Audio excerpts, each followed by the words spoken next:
Primero que para la profesora es muy sencillo decirle al padre que su hijo es hiperactivo.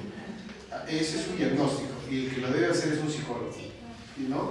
Un psicólogo mediante una prueba debe diagnosticar que realmente, o mejor dicho, mediante un test debe ver que si el niño tiene ese cuadro. Cualquier persona no puede decirlo.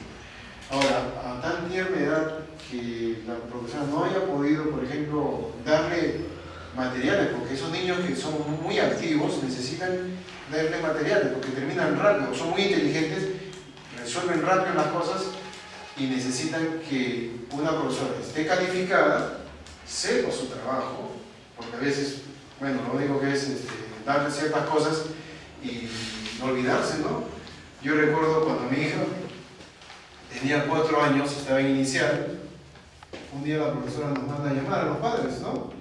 Nos manda porque mi hija, un día la profesora le da el rompecabezas, lo pone en la mesa, mi hija de inmediato lo arma y agarra y lo hace volar por los aires. Dice, esta cochinada, esta porquería ya me aburrió. Y lo hizo tirar por los aires, ¿no? La profesora se escandalizó, nos mandó a llamar, dijo, mire, su hija, la verdad, tiene un comportamiento un poco extraño a veces y ha hecho esto, ¿no? Nos preguntan, ¿y ustedes qué son? Profesores, todos somos profesores, les digo. Dígame, y para esto habíamos conversado con ella, ¿no? Y nos dijo que la profesora le daba el mismo rompecabezas. O sea, un niño puede estresarse, por supuesto que puede estresarse, puede aburrirse, puede parecer espantoso que el mismo rompecabezas bendito todos los días le estén dando. Entonces, obviamente hay una reacción, un adulto explota, ¿por qué no va a explotar a un niño? Entonces, eso le dijo, profesora, me parece que ella está haciendo ese rompecabezas varias veces. Sí, le doy porque ella termina rápido sus tareas, es la primera que termina y está yendo a sus amiguitos, está fastidiándoles, pues está queriendo ayudarles. Ya, pero lo que pasa es que parece que ella se ha aburrido un poco. Claro, no debe reaccionar así, ya hemos conversado con ella, no va a repetirse, pero usted, profesora, le decíamos, tiene que adelantarse a ese escenario, porque ella es, en el aula es la número 1, usted mismo nos estaba diciendo que no, es la número 1, el diploma, etcétera, pero hay que adelantarse a ese escenario, que capaz conseguir pedir al colegio que renueve o traigan otro material para que ella esté ocupada, ¿no? Pero eso ocurre en el colegio, de repente a veces esa persona no está calificada, no puede atender, y la medicación, un psiquiatra de hecho que medica, un psiquiatra es un médico, y lo que hace es medicar, ¿no? Y bueno, de mi poca experiencia en este tipo de temas, preferiría que, ¿qué edad tenía cuando? Tenía 3 años. Y si está así, es preferible que no vaya al colegio todavía. Ahora, si hay... Ahora ya tiene ya 12 años. 12, ¿cómo está? Él ahora está tranquilo, pero de que le gusta, o sea, desde esa fecha, él arma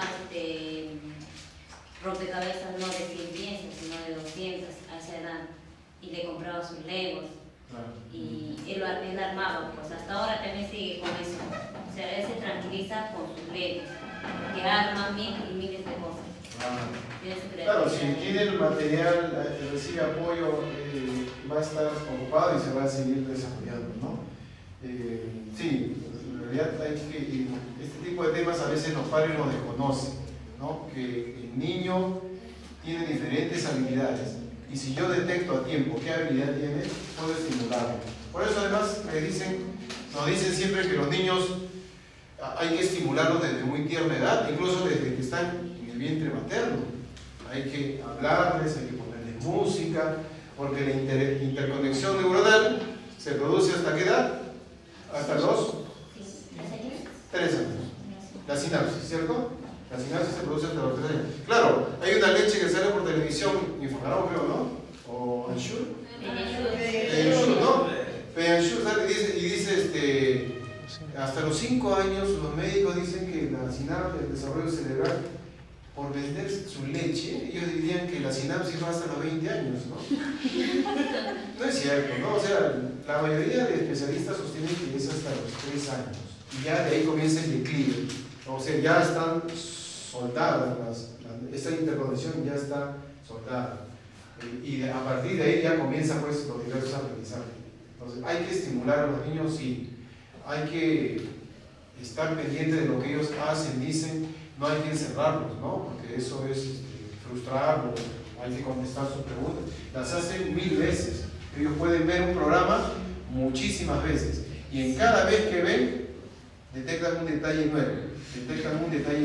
Ellos, y se lo graban. Los niños hacen eso, son repetitivos, ¿no? Los niños son muy complejos.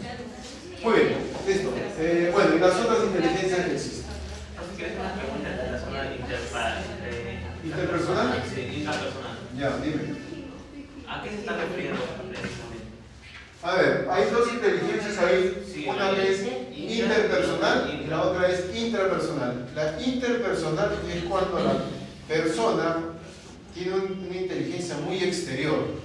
Es una persona que le gusta liderar a grupos, le gusta interrelacionarse, conversar, es una persona muy amiguera, es una persona en general muy social, le gusta estar mucho en colectivos y dirigir eso. Esa es una persona interpersonal, ¿de acuerdo? No confundir con extrovertido. Extrovertido es una persona que muy afuera, ¿no? El interpersonal va más allá, ¿ya? O sea, un extrovertido puede ser interpersonal también.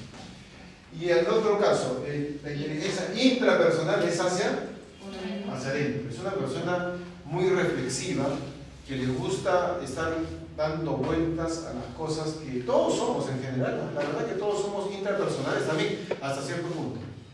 Pero hay personas que le dan muchas vueltas, o sea, piensan, reflexionan mucho lo que hicieron, cómo mejorarlo, lo que están haciendo y cómo se proyectan al futuro.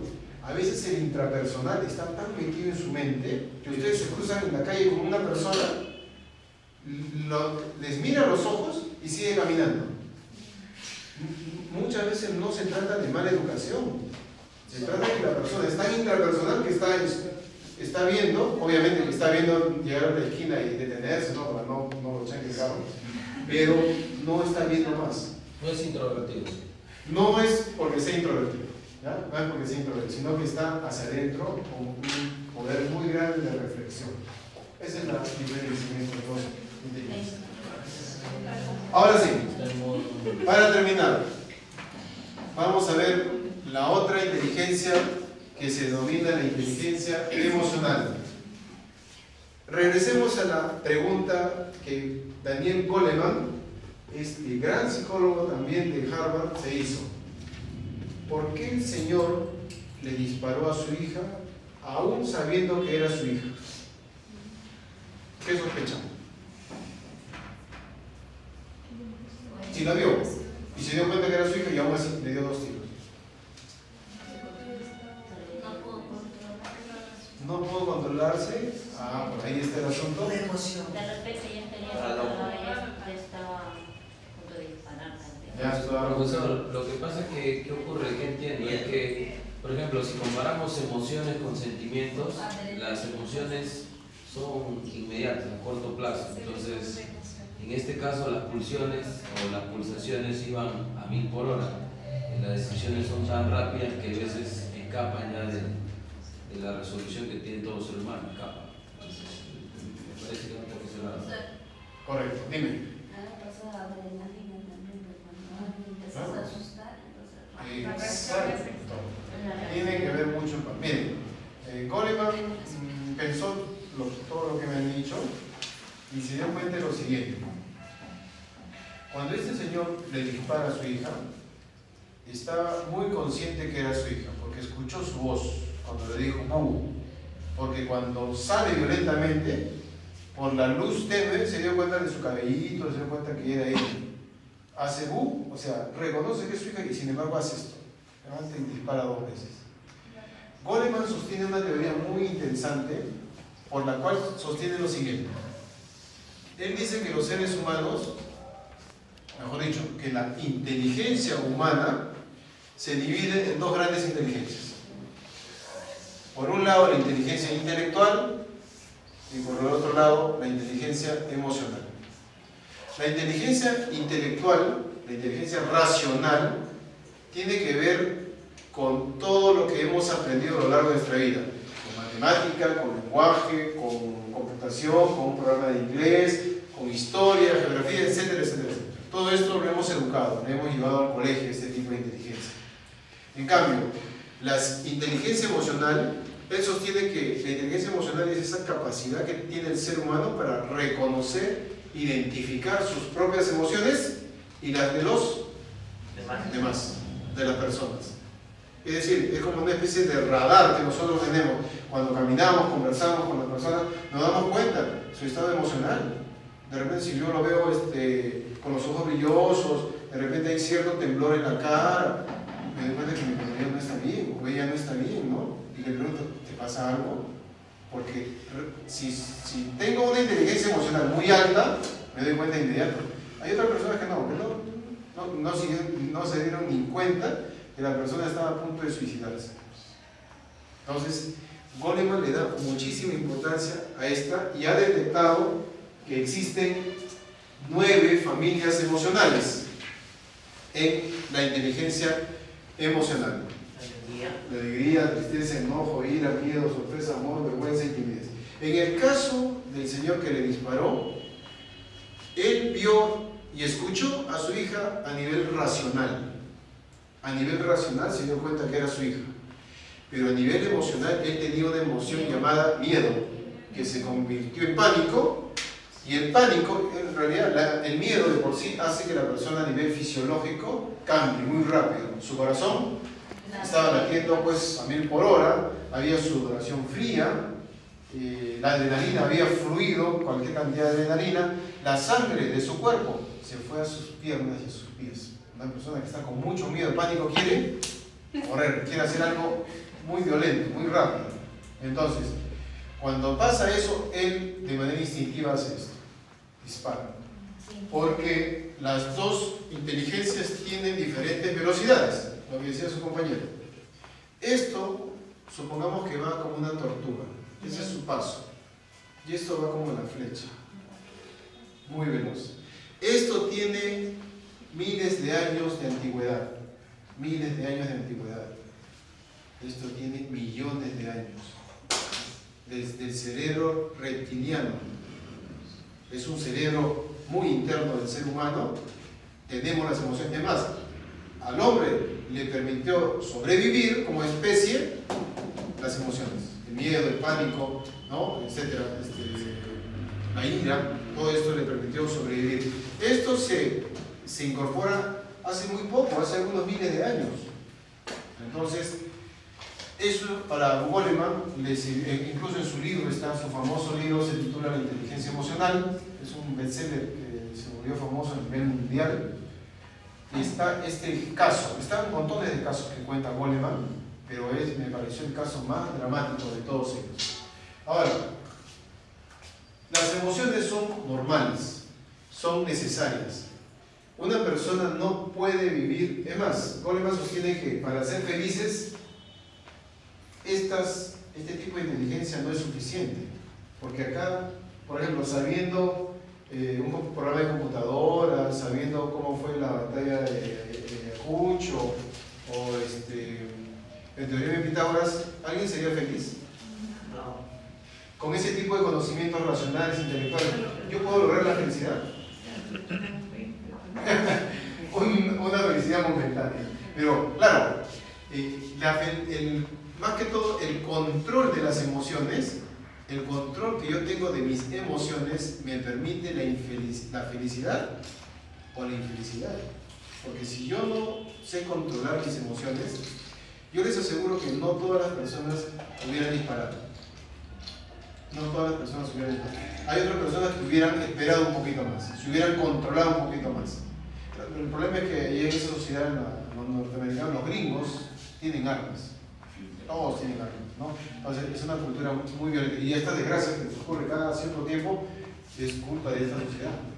Una consulta, si tuviera Goleman en nuestro país, en esta época, entonces él podría respaldar los tantos accionarios que ocurren de las personas acá en Perú. Por ejemplo, asesinatos, feminicidios, podría tener relación, él diría que de repente es... Para él sería un rico material de estudio, porque aquí existe muchísimo descontrol emocional que está sumado a una serie de problemas de orden cultural. Por ejemplo, los problemas de machismo, los problemas de xenofobia, los problemas de racismo que existen en el Perú, ¿no? Claro, es una sociedad distinta que la americana. La americana tiene sus propios problemas y acá en el Perú tenemos otro tipo de problemas, ¿no? Y hablando de machismo, me había olvidado comentarles algo. Cuando un niño es muy pequeñito, hay que evitar instalarle prejuicios. Cuando un niño se cae, por ejemplo, el niño tiene que desahogar esa emoción, el niño tiene que llorar, pero a veces la mamá va corriendo y le dice, cálmate, no llores, los hombrecitos no lloran. Y poco a poco se va sedimentando esa idea que los hombrecitos tienen que reprimir el llanto, como si una emoción fuera negativa. El llanto es normal, el niño tiene que desfogar, tiene que liberar eso para sentirse tranquilo, pero a medida que el varón va reprimiendo el llanto, pues la mayoría de varones somos unos reprimidos en el asunto del llanto, no soltamos las lágrimas con facilidad. Entonces, la mamá lo que hace es repetir un círculo vicioso. Dime, ¿algo por ahí? Profesor, yo hago una consulta. Nosotros tenemos la capacidad de coger un USB y formatearlo y eliminar toda la información. Pero la gran pregunta es, ¿las generaciones tras generaciones siguen teniendo la información de nuestros abuelos y todo lo demás que mencionaba mucho el tema del machismo? Entonces la pregunta sería, ¿en qué momento se hace un cambio de USB? ¿En qué momento se formatea? Si al final, por ejemplo, mis abuelos recibieron la información de crianza hacia mis papás, ellos me la transmitieron a mí, y eso pasa con muchas familias, por eso que creo que nuestro país sigue viviendo como hasta ahora. Entonces la pregunta sería, desde su experiencia, ¿cuál cree que podría ser, dónde está la solución aquí? En romper la cadena, en no repetir el mismo esquema en el que hemos crecido. Si mi padre fue violento, fue una persona agresiva, yo tengo que hacer un doble esfuerzo. Claro, lo más fácil es reproducir la herencia sociocultural de mi casa. Yo tengo la misma alegría que tiene mi padre, yo me alegro igual, yo me enojo igual que se enoja mi padre. Porque eso sí, uno logra reconocer eso. Nosotros nos damos cuenta que nos comportamos muy parecido a nuestros padres. Entonces, es complicado. Y algunos lo logran, algunos tratan de decir, no voy a ser igual como mi padre es, voy a ser diferente. Pero tienen que hacer un gran esfuerzo. O sea, hay que romper esa cadena, hay que romper este círculo vicioso, porque no solamente está en el hogar, sino está en nuestra cultura. Nuestra cultura, al menos el Perú, es uno de los países más racistas, más machistas, más xenófobos que existen en Sudamérica. Es un país maravilloso el Perú, es un país que tiene historia, tiene cultura, tiene danza, tiene medicina tradicional, tiene geografía, el Perú es un país maravilloso, pero tiene dos cosas, tiene un lado positivo y un lado negativo. Entonces, contra eso hay que luchar. Cuando nos enteramos de esas cosas, pues hay que informarnos, ¿no? Hay que informarnos. Bueno, y eso es una tarea del día a día, ¿no? Del día. Una tarea difícil también. Es una tarea. Pero eso viene ya desde nuestras generaciones anteriores. Exacto. Porque en la época de los incas también la mujer, ¿no? Tenía un rol, claro, un rol pasivo, ¿no? De la casa, sí. Pero lo que significa que la igualdad de géneros, es una cuestión cultural. Es una cuestión cultural, porque lo normal de las sociedades es que el varón, por su propia fuerza física, o sea, es una cuestión incluso hasta animalizada. Cuando el hombre, desde todas las culturas se repite el machismo. ¿Por qué? Porque por la fuerza física que el varón tiene, se ha impuesto. Pero a medida que las sociedades van avanzando a nivel cultural, van teniendo más información, saben que hombres y mujeres somos iguales en el sentido no biológico, ¿eh? Somos diferentes a nivel biológico, pero somos iguales a nivel social. Debemos ser iguales a nivel laboral, a nivel económico, a nivel cultural, debemos ser igual. Hasta ahora, por ejemplo, en Hollywood, a las actrices les pagan menos que a los actores, a los varones. Hasta ahora. Y a veces uno dice, pues Hollywood, ¿no? En la entrega de los premios Oscar, hace un par de años, esta gran actriz Meryl Streep, pues ella reaccionó, ¿no? Y salió, recibió el premio Oscar y dijo, esto está muy interesante, ¿no? Ya veo 3 premios Oscar, la actriz que más Oscar ha ganado en su vida, en toda esta historia, y dijo, y ojalá que algún día, más que ganar esta estatuilla, logre que me paguen igual que mis colegas varones. Y lo dijo pues a todo el mundo, porque el Oscar se transmite a nivel mundial, ¿no? Entonces, en todos lados existe este asunto, pero hay países como el nuestro en el que el machismo llega hasta la eliminación física, incendiar a la persona, cosas que ya son monstruosas, ¿no? Ya no tienen que ver solamente con un pago diferente a hombre o mujer, sino tienen que ver ya con cosas que son monstruosas, ¿no? Bueno, ese tipo de cosas que existen. Bueno, entonces, Goleman, les pongo un ejemplo más, el caso de la ira. Cuando una persona está muy enojada, también ocasiona un estallido fisiológico. El corazón late, la sangre en este caso se va a los brazos y a las manos, hay mucha adrenalina, y la persona que se desborda emocionalmente agrede a los demás. No todos lo hacen, ¿no? Alan García, cuando inauguró un hospital hace unos años, le metió una cachetada a un joven porque le gritó corrupto. Ese día la CNN a nivel mundial informó: el presidente del Perú golpea a un ciudadano. O sea, una persona no puede golpear a la otra porque te insultan, porque te pueden insultar y uno puede decir, ¿y a mí qué me importa? No, si eso es mentira. Pero él, siendo el presidente, él fue y le dio un golpe. Y no era la primera vez, porque años antes había pateado a una persona que se atravesó delante de él, ¿no? Delante del rey nadie pasa, él le dio una patada, ¿no? Y según sus allegados, Alan García tiene muchos problemas a nivel emocional. Tiene mucha inteligencia intelectual, de hecho, que sí, ha sido 2 veces presidente, ¿no? Tiene mucha inteligencia intelectual, pero a nivel emocional es una persona desequilibrada e incluso ha consumido muchos ansiolíticos. Y ha sido sometido a mucho tratamiento psiquiátrico. Sí, claro, los ansiolíticos. Entonces, esta persona no domina sus emociones. Y no tiene que ver con la inteligencia intelectual necesariamente, no se corresponde con esta.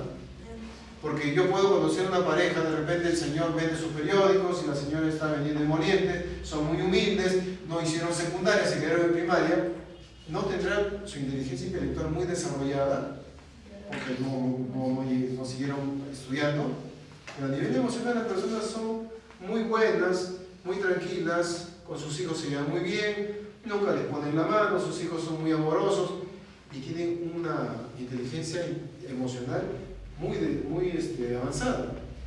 Entonces, he ahí el gran detalle, ¿no? Muy bien, ahora sí, para concluir, unas recomendaciones que da Daniel Goleman sobre las emociones. Todas son, les decía, naturales, todas son normales y necesarias para poder vivir. Una persona que no sienta miedo, que no sienta vergüenza, que no sienta tristeza, pues es una persona que tiene un fuerte desequilibrio emocional y psicológico. ¿Por qué? Porque es fácil comprobarlo. Cuando un psicópata, por ejemplo, hace pedacitos a su víctima está llorando, está gritando, pero el psicópata no tiene compasión, no tiene vergüenza, no tiene miedo, no tiene tristeza, no siente esas emociones y por lo tanto las emociones todas son buenas y necesarias. Me refiero que, por ejemplo, en la mañana me decía alguien, profesor, pero la alegría es una mejor emoción que la tristeza. No es cierto. La tristeza y la alegría son emociones importantes las dos, porque me sirven para interrelacionarme con lo que me pasa a mi alrededor. Si me pasan cosas buenas, pues obviamente mi alegría la voy a utilizar. Si me saco 20, como decía su compañero, voy a utilizar mi alegría para manifestarlo. Debería tener una alegría leve, aunque sea, ¿no? Un poco alegre, ¿no? Claro, no voy a saltar y abrazar a todo el mundo, empezar en las lágrimas de alegría, porque ya sería desproporcionado, ¿no? Lo mismo pasa cuando yo tengo una tristeza. Por ejemplo, pierde mi equipo de fútbol. Y yo digo, bueno, perdió mi equipo. Es una tristeza muy leve.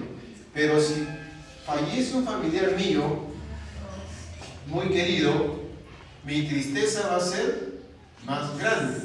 Entonces, Goleman recomienda lo siguiente. Primer paso, hay que reconocer la emoción en el momento en que fluye. Cuando estoy sintiendo vergüenza, salí a exponer y estoy sintiendo vergüenza, digo, estoy sintiendo un poquito de vergüenza. O cuando estoy discutiendo con mi jefe o con mi supervisor en mi trabajo, estoy comenzando a discutir, digo que estoy comenzando a enojarme. Debo estar consciente, porque la mayoría de personas no están conscientes cuando su emoción está comenzando a fluir y a veces sube como la espuma, muy veloz. Segundo paso, debo tomar contacto con ella, con esta emoción, porque me pertenece. No viene de afuera la emoción, ¿no? Ni el miedo, ni la tristeza, ni la ira vienen de afuera, vienen de adentro. Entonces yo digo, esta emoción me pertenece. Está bien sentirla, pero me pertenece.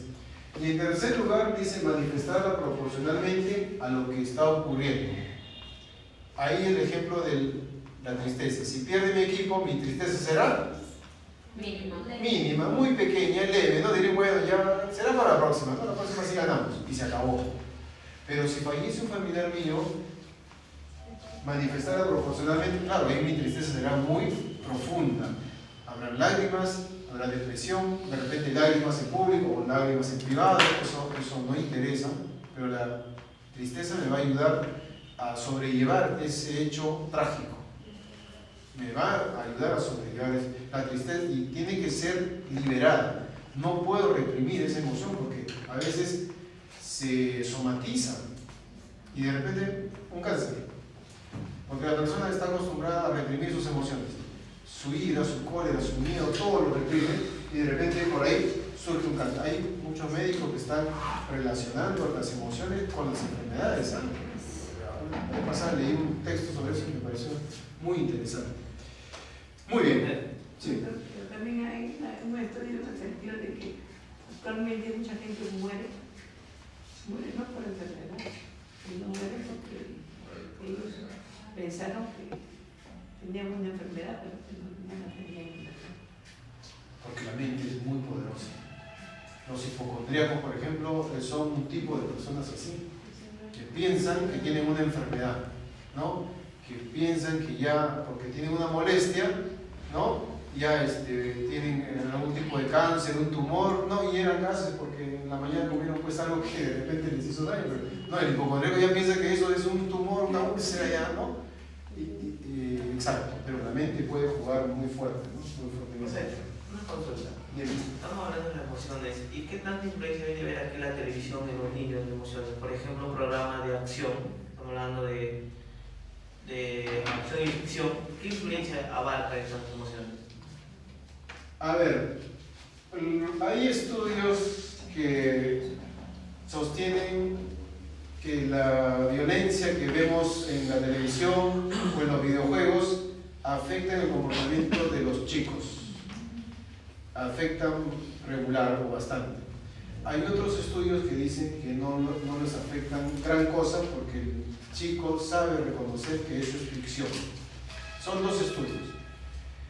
Claro, la mayoría pensamos de que sí, que hay un efecto inmediato, que el chico ve el juego en internet, que le sacan la cabeza, sale un chorro de sangre y él sale ya violento, quiere pegar a su compañero. Bueno, puede ser o no puede ser. Pero hay otros estudios que dicen que no, que, por ejemplo, los videojuegos violentos existen en Estados Unidos y existen en Corea. En Corea existen videojuegos más violentos que en Estados Unidos, o tan violentos o más violentos que en Estados Unidos. Pero en Estados Unidos es donde los chicos salen y entran a su colegio con pistolas, con rifles que tienen en casa, disparan, sacan una granada y vuelan a sus compañeros. Cada 6 meses, cada año, todos los años en Estados Unidos esa noticia es de siempre. Y la gente dice que muchos videojuegos violentos. Pero ¿y por qué en Corea nunca ocurre eso? Que los chicos juegan videojuegos violentos toda su vida. Entonces, ahí hay una polémica, ahí hay un estudio que hay que ver si realmente afecta o no afecta, o afecta muy mínimamente, ¿no? Sí, eso puede estar ocurriendo. Bueno, y por último, Goleman hizo un estudio sobre 100 empresas para ver por dónde va el éxito de las personas, ¿no? En este estudio se dio cuenta que el triunfo de las personas en el estudio y en el trabajo tiene que ver con varios factores. Uno de ellos, el factor emocional, el 60%, y en el factor cognitivo de los conocimientos, que son importantes, la mitad. Y esto a veces uno lo puede demostrar. De repente, dos personas se encuentran en el colegio, se han dejado de ver 10 años. Una de las personas era el típico chancón, que en matemática, primer puesto, diploma siempre. Y el otro era el delegado del salón, muy hablador, muy conversador, no era muy estudioso, pero sí le gustaba ayudar a los demás y era el líder, ¿no? Pero no era el chancón.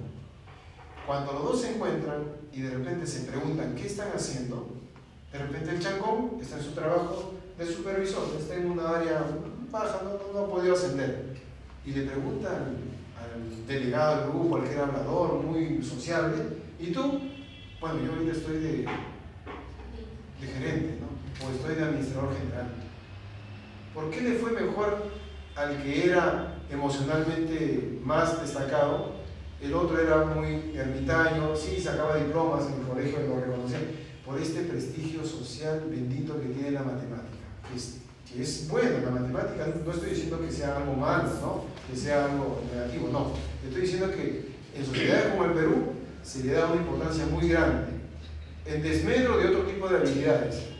Goleman, que hizo ese estudio, no en el Perú, en Estados Unidos, las personas que tenían más éxito, lograban ascender más puestos, eran esas personas que en sus centros laborales podían conectarse mejor con las personas, eran empáticas, resolvían conflictos, porque para resolución de conflictos incluso hasta les toman test al personal.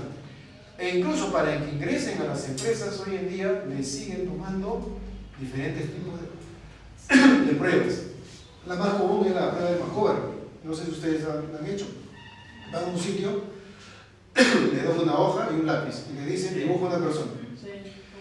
Un paraguas. No le dicen un paraguas. No. Le dicen debajo de la lluvia.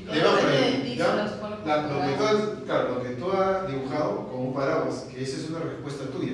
El test de McCover es un test muy antiguo y que lo siguen utilizando porque mide emociones y personalidad. Si a mí me dicen dibujo una persona, en primer lugar, yo debo saber que en esa hoja no voy a dibujar a una persona cualquiera, voy a dibujarme a mí. No me lo dicen. Es más, si yo le pregunto, perdón, instructora, porque estoy en la empresa, he ido a postular a ese puesto de trabajo, instructora, ¿y cómo le puedo hacer esto? Disculpa, no te puedo dar mayores detalles. La única indicación es dibujar a una persona en un lugar donde está lloviendo. Y bueno, de repente la persona dibuja una persona chiquita en una esquina. Baja autoestima, apocamiento, o de repente le dibuja de un tamaño regular y no le pone piso. No, la persona está flotando en el espacio. Cuando no tiene piso, falta de seguridad, ¿no? O cuando, por ejemplo, dibuja y la lluvia está cayendo y la persona está ahí y se está mojando. ¿Qué significa eso? Le gusta la lluvia. La psicóloga o el psicólogo a la que va a llegar todas esas pruebas no va a pensar eso. Lo que va a pensar de inmediato es persona reactiva. La persona reactiva es la que hace lo que le dicen. La persona proactiva es la que queremos en la empresa. Persona proactiva, no reactiva. La reactiva hace lo que le dicen y no ha resuelto ningún problema. En cambio, la persona proactiva, ¿qué ha hecho? Me dicen que esto, entonces le pongo un paraguas, porque esa persona soy yo. Ahora, si me dicen dibujo una persona yo que soy varón dibujo un varón, una dama dibujo una dama, porque si dibujamos un sexo contrario, ahí ya hay algo que tiene que ver con la identidad, ¿no? O sea, no estoy pensando en mí, estoy pensando en otra persona. Ahora, si dibujo un árbol y la persona está debajo del árbol, no solamente la persona ha resuelto el problema, sino ha demostrado que es muy original. Y eso es mejor que un paraguas. Y así por el estilo, ¿de acuerdo? Profesor, pero a mi criterio, por ejemplo, yo no sé dibujar, pero ¿qué ocurre? Para mí me parecen ya pruebas obsoletas, porque por ejemplo, cuando postulé hace poco a una de esas pruebas, ya sabía cuál era el examen. Entonces, me metí a internet, investigué sobre cómo dibujar, practiqué una semana, me salió el dibujo y lo hice de acuerdo a las características que te mandan. Entonces, antes sí era una sorpresa esas pruebas, pero ahora me parece que ya... Se conocen mucho. Sí, en realidad, por ejemplo, acá les estoy comentando de qué consiste la prueba, ¿no? Pero es tan antigua y que la siguen utilizando. Y la otra prueba, que también es antigua, que es el test de consistencia y coherencia, que también lo utilizan mucho, es aquel en donde les ponen 100 preguntas. Todas las preguntas son diferentes, pero las respuestas son igualitas. O sea, ustedes marcan dependiendo de la pregunta. Por ejemplo, si la pregunta dice, usted ayuda constantemente a sus compañeros de trabajo en sus labores. Y las respuestas son, a veces, siempre, nunca, casi nunca. Entonces, como ustedes quieren lucirse, ¿no? Porque fue la pregunta 1, usted siempre ayuda a sus compañeros en su área de trabajo. Ahí ustedes ponen siempre, marcan, ¿no? Si quieren lucirse. No está bien. Mejor dicho, no hay respuestas correctas ni incorrectas. Hay coherencia. En la pregunta 89, esa pregunta vuelve a salir, pero con otras palabras. Y como ustedes en 89 ya están cansados de tanto marcan la verdadera, que es a veces. O de repente, si se pasan de sincero, dicen nunca, ¿por qué? ¿Por qué tengo que ayudarles? Yo voy a hacer mi trabajo, pero eso de ayudarle siempre a sus compañeros en sus labores, si yo soy sincero, digo nunca. Y cuando las pruebas, las fichas, las pasan a la computadora, sale la respuesta. Persona inestable, incoherente, persona contradictoria. Por lo tanto, no debe ingresar a la empresa. Lo que debemos hacer en ese tipo de pruebas es ser sinceros.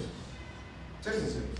Si a mí no me gusta colaborar, no apoyar, marco, porque no se trata de respuestas correctas o incorrectas, sino que la estructura de todas las respuestas demuestren que yo soy una persona correcta, una persona que soy coherente, no inestable. Muy bien, con eso damos por finalizado. Ahora sí ponemos de título actividad. Una pequeña actividad para que resuelvan en casa. 10 minutos.